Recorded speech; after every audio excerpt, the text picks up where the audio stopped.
Episode की शुरुआत में हम अपने एमसी को देखते हैं जो कि उस म्यूटेटेड बीस्ट से बचकर भागने की कोशिश कर रहा होता है, लेकिन बहुत बार कोशिश करने के बाद भी जब वो म्यूटेटेड बीस्ट उसका पीछा नहीं छोड़ता तो हमारा एमसी एक ट्री की ओर बहुत तेज से भागने लगता है। इससे पहले वो मॉन्स्टर हमारे एमसी को टक्कर मारे, हमारा एमसी छलांग मार के उस मॉन्स्टर के पीछे आ जाता है और वो मॉन्स्टर सीधे जाके उस पेड़ से टकराता है, जिसके कारण उसका सर फूट जाता है और वो वहीं पर मारा जाता है। जिसके बाद शेनियान अपनी डिवोरिंग पावर का यूज करते हुआ उस मॉन्स्टर को हमसे डिवोर कर लेता है। डिवोर करने के बाद अपने मोबाइल को निकालता है और उसमें टाइम देखता है। टाइम देखने के बाद हमारा एमसी खुद से कहता है कि अभी 5 मिनट है, इससे पहले कि स्पिरिचुअल एनर्जी आउटब्रेक हो, मुझे वहाँ जल्दी से पहुँचना होगा। लेकिन इससे पहले वो अपनी इस बात को पूरा करे, वहाँ बहुत तेज भूकंप आता है और वहाँ की जमीन चारों तरफ से हिलने लगती है। भूकंप के आते ही हमारा एमसी बहुत तेजी से एक ट्री के पास जाता है और उसे कस के पकड़ लेता है। शेनियान हमसे उस भूकंप के रुकने का इंतजार कर रहा होता है कि तभी उसकी नजर बेबी पर जाती है, जिसे देखने पर वो खुद से कहता है कि आखिरकार ये लड़की यहाँ क्या कर रही है। दूसरी तरफ हम बेबी को देखते हैं जो कि अर्थक्वेक के कारण हमसे सभी सोल्जर्स को शांत कर रही होती है और उन्हें पैनिक करने से मना कर रही होती है। साथ ही उनको जहाँ खड़े हैं वहीं खड़े रहने के लिए बोल रही होती है। सीन वापस हमारे एमसी पर आता है जो कि हमसे बेबी को देखकर अपने मन में सोच रहा होता है कि आखिरकार ये यहाँ कैसे आ गई और ये यहाँ कर क्या रही है। छोड़ो सारी चीजें, अच्छा होगा कि मैं कोई मास्क पहन लूं। अगर इस फीमेल डेविल ने मुझे पहचान लिया तो मेरे लिए परेशानी खड़ी हो जाएगी। जिसके बाद हमारा एमसी मास्क पहन लेता है और अपने मोबाइल को निकाल कर फिर से अपने फ्यूचर सेल्फ को मैसेज करता है, जिसे वो ये सारे अर्थक्वेक के बारे में पूछता है और उससे पूछता है कि आखिर क्या क्या चल रहा है। जिस पर उसका फ्यूचर सेल्फ उसे मैसेज कर उसे बताता है कि बहुत जल्दी ही स्पिरिचुअल एनर्जी एक्सप्लोड होने वाला है और शायद ये अर्थक्वेक उसी के कारण हो रहा है, तो तुम्हें तैयार होना चाहिए और इस स्पिरिचुअल एनर्जी को तुम्हें सबसे पहले अब्सॉर्ब करना होगा। और जैसे ही ये रिप्लाई आता है वैसे ही वहाँ की जमीन और वहाँ पास बहुत तेज भूकंप आ जाता है और जैसे ही तेज भूकंप आता है वैसे ही जमीन के अंदर से बहुत बड़े बड़े आयरन ट्री निकल आते हैं और उन आयरन ट्री के निकलते ही वहाँ पास स्पिरिचुअल एनर्जी का भूकंप आने लगता है, यानी कि प्राइमरी स्पिरिचुअल आउटब्रेक हो गया है। इस चीज को देखते ही हमारा एमसी उस आयरन ट्री के पास जाता है और उस आयरन ट्री के बीच में बैठकर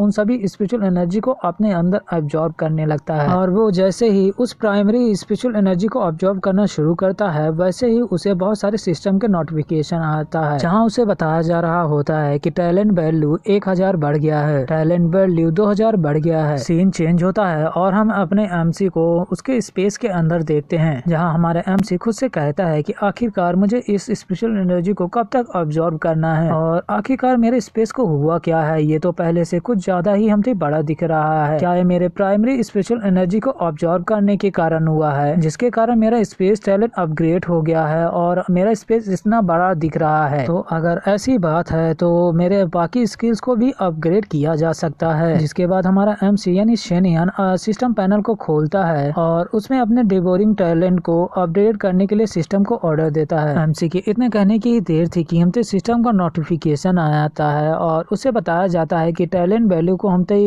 यूज कर लिया गया है और आपके डिवोरिंग टैलेंट को बी लेवल से ए लेवल में अपग्रेड कर दिया गया है। सीन चेंज होता है और हम बेबी को देखते हैं जिसके पास एक सोल्जर आता है और उसे एमसी की ओर इशारा करता हुआ उसे बताता है कि मैम उसे देखिए, वो बंदा आखिरकार वहाँ क्या कर रहा है। जब बेबी हमारे एमसी की ओर देखती है तो वो उस सोल्जर को हमसे आसपास चेक करने के लिए भेजती है और कहती है कि जाकर तुम चेक करो, मैं जाकर उस बंदे को देखती हूँ। जब बेबी हमारे एमसी की ओर बढ़ने लगती है कि अचानक एक ट्री का ब्रांच आकर उसके हमसे हाथ पर लगता है और वहाँ पास बहुत बड़ा घाव हो जाता है। वो घाव जैसे ही लगता है बेबी पीछे हट जाती है और उस सोल्जर के पास वापस आ जाती है। बेबी को अपने हाथ में दर्द हो रहा होता है और वो जैसे ही उस सोल्जर से उस बैंडेज को लेकर अपने उस घाव में लगाने वाली होती है कि वो घाव अचानक से गायब हो जाता है और इस चीज को देखकर बेबी बहुत ज्यादा हैरान होती है और खुद से कहती है कि आखिरकार मेरे घाव को क्या हुआ, क्या वो अपने आप हील हो गया। इससे पहले कि बेबी और कुछ सोचे वहाँ पास बहुत सारी बुलेट चलती हैं और कुछ बुलेट आकर उन सोल्जर के सर में लगकर उन बुलेट सोल्जर्स को जान से मार देती है। साथ ही में एक बुलेट बहुत तेजी से हमारी बेबी की ओर बढ़ती है और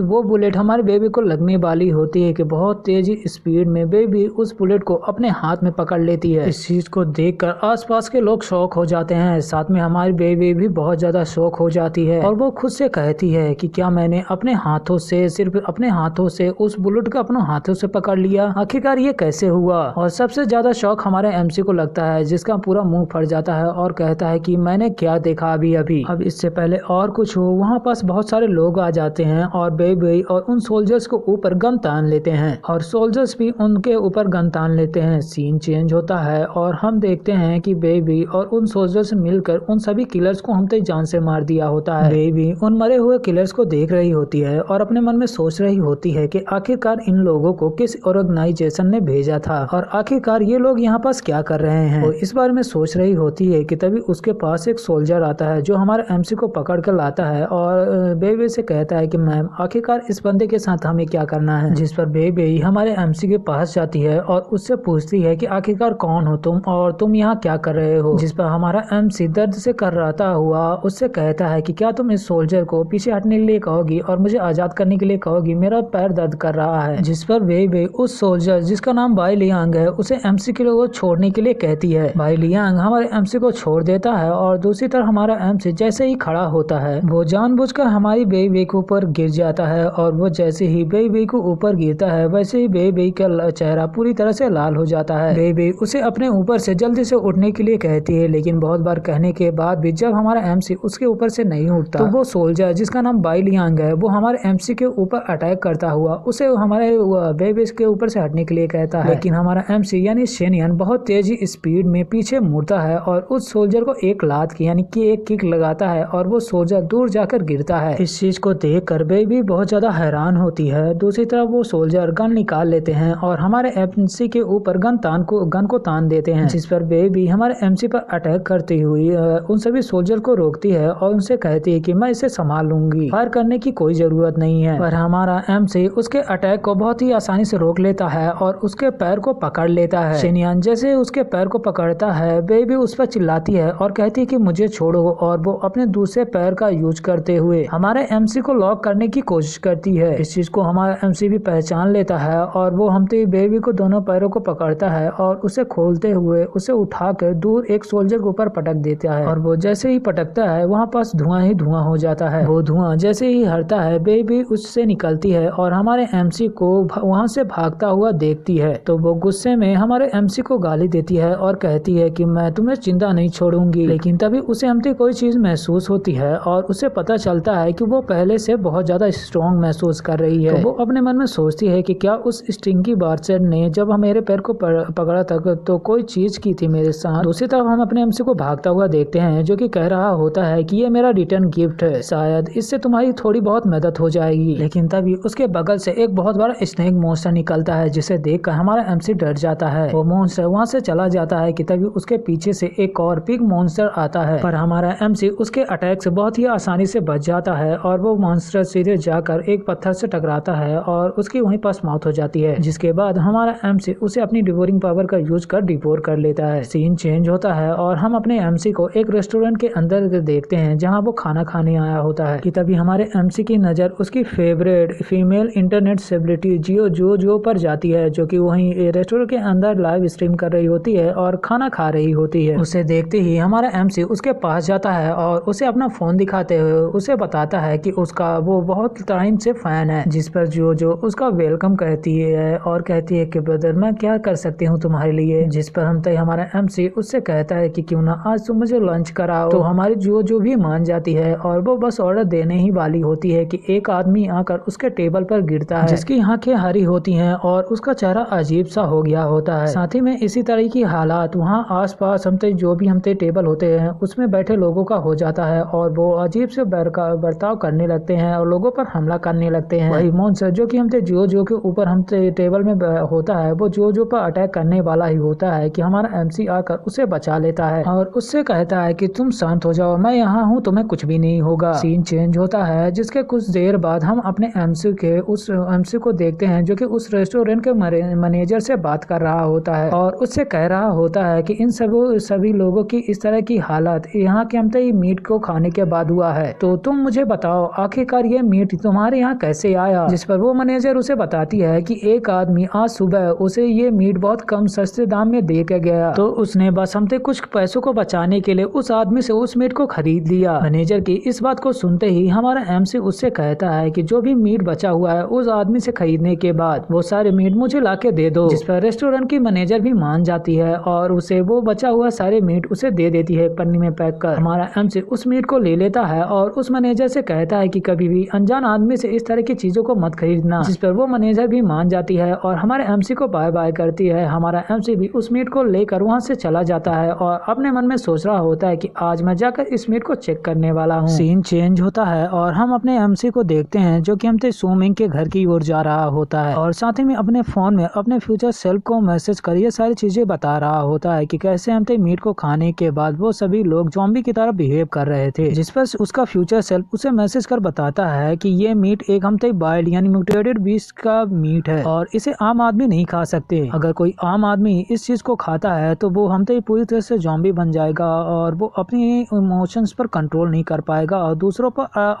पर अटैक करेगा। जिस पर हमारा एमसी उससे पूछता है कि क्या वो इस मीट को खा सकता है, जिस पर उसका फ्यूचर सेल्फ उसे बताता है कि हाँ वो इस मीट को खा सकता है। इससे पहले कि हमारा एमसी और कुछ पूछे उसे सोमिंग का कॉल आता है। जब हमारा एमसी सोमिंग के कॉल को उठाता है तो उस तरफ से सोमिंग की आवाज आती है जो उससे कहता है कि यार आज मैं नहीं आने वाला हूँ तो तुम आज अपना ख्याल रखना, बाय। और इतना कहने के बाद वो इस कॉल को काट देता है। सीन चेंज होता है और हम सोमिंग को उसके घर के अंदर देखते हैं जहाँ वो खुद को आईने में देख रहा होता है और हमारे एमसी का कॉल काटते हुए वो खुद से कहता है कि मुझे माफ करना मेरे दोस्त, मैं तुमसे ये चीज छुपाना नहीं चाहता था लेकिन ये चीज मैं तुम्हें बता भी तो ही नहीं सकता। हम दोनों आपसे एक वर्ल्ड में एग्जिस्ट नहीं करते हैं, मेरे और तुम्हारे बीच बहुत ज्यादा अंतर आ चुका है। और वो इसी तरह से अपनी पढ़ाई किए जा रहा होता है कि तभी उसके दरवाजे में किसी का नॉक होता है। जब सोमिंग उस तरफ देख कर उससे पूछता है कि आखिरकार कौन है। जैसे ही सोमिंग ये पूछता है वो लोग दरवाजा खोलकर अंदर आ जाते हैं और एक बूढ़ा आदमी जाकर सीट में बैठ जाता है और सीट में बैठने के बाद खुद को इंट्रोड्यूस करता है। वो कहता है कि मेरा नाम होंगजू है और मैं एक स्पेशल ब्यूरो से हूँ। जिसके बाद वो डायरेक्ट सोमिंग की ओर देखता है और उससे कहता है कि बॉय हमारे साथ चलो। सोमिंग को कुछ भी नहीं समझ में आ रहा होता और उसके पसीने छूट रहे होते हैं। सीन चेंज होता है और हम अपने एमसी को देखते हैं कि जो कि हमसे खाना खा रहा होता है। तभी उसके पास उसके क्लासमेट जिसका नाम जियो वांग है उसका कॉल आता है। जियो वांग हमारे एमसी को बताता है कि उसके यहाँ हमसे फूड इवेंट होने वाला है और सिक्योरिटी गार्ड में एक आदमी की कमी है। जियो वांग की बात सुनते ही और फूड का नाम सुनते ही हमारा एमसी मान जाता है और वो उसे हाँ कर देता है। सीन चेंज होता है और हम उस फूड कॉन्टेस्ट यानी इवेंट को देखते हैं जो कि हमसे हो रहा था। उस इवेंट में जैसे ही हमारा एमसी आता है वैसे ही वो जुओ को देखता है। दोनों एक दूसरे को इससे पहले हाय वाय कुछ करें, हमारे एमसी के पास उसका दोस्त जियो वांग आता है और उसे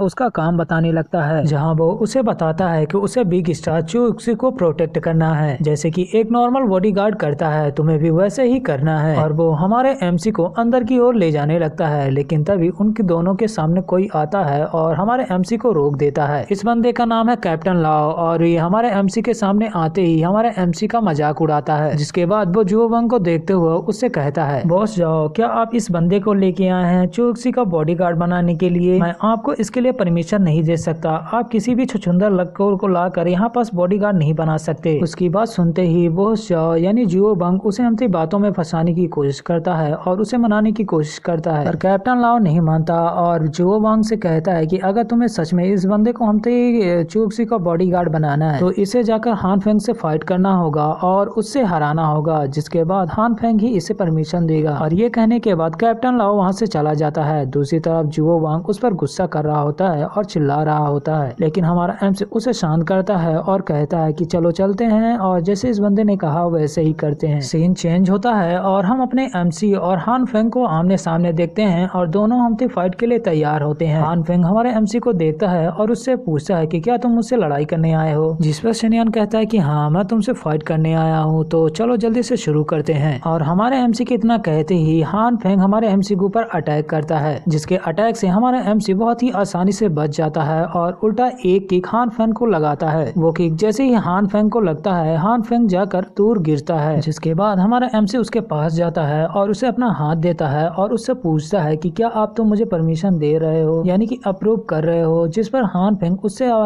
उठता हुआ उससे कहता है कि हाँ ये मैं तुम्हें अप्रूव कर रहा हूँ। सीन चेंज होता है और हम उसी कैप्टन लाओ को देखते हैं जो कि बाथरूम के अंदर किसी से बात कर रहा होता है और उसे बता रहा होता है कि उसने जिस बंदे को अरेंज किया था उसकी जगह कोई और बंदा ले लिया है और प्लान बहुत ज्यादा गड़बड़ हो चुकी है। जिस पर उसी फोन से आवाज आती है जो उसे बताता है कि कोई बात नहीं, प्लान बी शुरू करो और लाओ लाओ तुम ये बिल्कुल भी मत भूलना कि तुम किसके लिए काम कर रहे हो। उसकी इस बात को सुनते ही कैप्टन लाओ के हमसे पसीने छूट जाते हैं और वो कहता है यस बॉस मुझे पता है। सीन चेंज होता है और हम चुक्सी की कार को देखते हैं जो कि वहाँ पास आ गई होती है। चुक्सी कार से निकलती है और जैसे निकलती है वो हमारे एमसी से मिलती है जो उसके पास आकर उसे बताता है कि वो यहाँ पर उसका सिक्योरिटी गार्ड यानी बॉडी गार्ड है, पर चुक्सी उस पर ज्यादा ध्यान नहीं देती है। सीन चेंज होता है और हम चुक्सी को स्टेज के ऊपर देखते हैं। चुक्सी खुद को इंट्रोड्यूस करने के बाद अपने शो को शुरू करने वाली होती है कि एक फैन उसकी ओर बहुत तेजी से बढ़ने लगता है और उसे हम तभी आई लव यू बोलते हुए उसकी ओर जाने लगता है। इस चीज को देखकर चुक्सी रुक जाती है और साथ ही हान फेंग उस आदमी की ओर बढ़ता है और उसे रोकने की कोशिश करता है। हान फेंग उसे रोकता है लेकिन अचानक वो आदमी बहुत तेजी स्पीड में हान फेंग के पेट में एक लात मारता है, एक मुटका मारता है और हान फेंग वहीं घुटनों के बल बैठ जाता है। वो आदमी हमसे चुक्सी के पास पहुंचने ही वाला होता है कि हमारा एमसी आकर उस आदमी के मुंह पर एक लात मारता है। वो आदमी नीचे गिर जाता है और हमारा एमसी उसके छाती में लात रखते हुए उससे पूछता है कि आखिरकार तुम्हें किसने भेजा है, जल्दी से बताओ मुझे। पर वो इससे पहले और कुछ पूछे वहाँ पास कैप्टन लाओ आ जाता है और हमारे एमसी को दूर करता हुआ उस आदमी को हम तक हथकड़ी पहना देता है और उसे कहता है कि बस भी करो, काफी हुआ। कैप्टन लाओ की इस हरकत को देखकर हमारे एमसी को उस पर शक होता है, जिसके बाद वो हम तक हान फेंग के पास जाता है और उसे कोने में बुलाता है और उससे कहता है कि चुक्सी की जान खतरे में है, मुझे कैप्टन लाओ पर भरोसा नहीं है और मुझे उन पर शक भी हो रहा है और मैं ये सारी चीजें अकेले नहीं कर सकता और मुझे सिर्फ तुम पर भरोसा है, इसलिए मैं तुम्हें बता रहा हूँ और मुझे तुम्हारी मदद की जरूरत पड़ेगी। जिस पर हान फेंग उससे कहता है कि ठीक है मैं तुम्हारे साथ दूंगा ले हाँ, और मैं सारी बॉडीगार्ड को फिर से चेक करता हूँ, तुम चिंता मत करो। सीन चेंज होता है और हम अपने एमसी को उसके रूम के अंदर देखते हैं जहाँ वो बाथरूम से नहाने के बाद वापिस अपने बेड में आता है और बेड में लेटे लेटे खुद से कहता है कि चलो सोने से पहले एक बार चेक कर लिया जाए, आखिरकार कहीं चुक्सी की फिर से जान खतरे में ना हो। जिसके बाद वो अपनी स्पिरिचुअल सेंस का यूज करता हुआ चुक्सी के रूम को स्कैन करता है, लेकिन स्कैन करने पर उसे पता चलता है कि चुक्सी उसके रूम पर अपने रूम पर नहीं है। लेकिन अचानक ही वो कोई चीज देख लेता है जिसे देखकर उसकी आंखें फट आती हैं और इसी के साथ एपिसोड खत्म हो जाता है।